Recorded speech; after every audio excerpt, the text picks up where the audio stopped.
I think if the first Oxygene has been welcomed in such a fantastic way, it's probably because it was a new sound. I mean, something that was not existing before.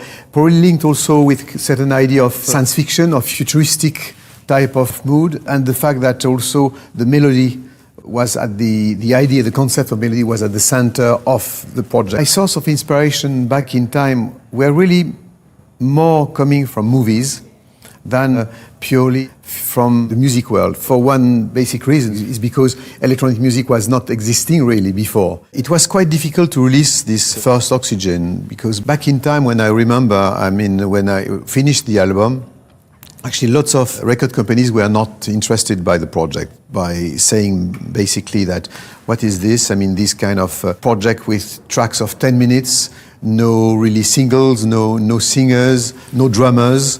And on top of this, American or British point of view, he's French. When Oxygene has been released, I had no idea if it was going to be a success or not. It was so off and different from the music around. I mean, the music around was beginning of punk and disco, and suddenly Oxygene was a kind of UFO, in the middle of the music world. When the record company proposed to do something special for the 40th anniversary, I said it could be interesting for me to use the 40th anniversary of Oxygene as a pretext, as a deadline to record a new album. Because I had this idea for quite a while to go back to the kind of situation I've been when I was recording the first Oxygene. I did the first one in 6 weeks, like on one go. I said in days after having spent 5 years to do this massive project of electronica, traveling all over the world, meeting with lots of collaborators, I thought it could be great to lock myself in my studio and completing an old project in 6 weeks. I suddenly thought that it could be fun to challenge myself, saying, okay, let's try to do a piece of music of 40 minutes, and thinking more or less about two parts, side one and side two. So I locked myself in the studio for, last summer.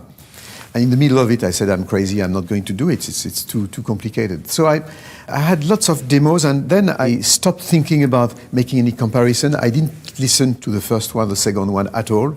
And I did the whole thing in one go, really like a kind of journey. And I hope that people will listen to this Oxygene 3 like one track. This whole Oxygene 3 should be not necessarily a continuation, but another part of the same story on the same project.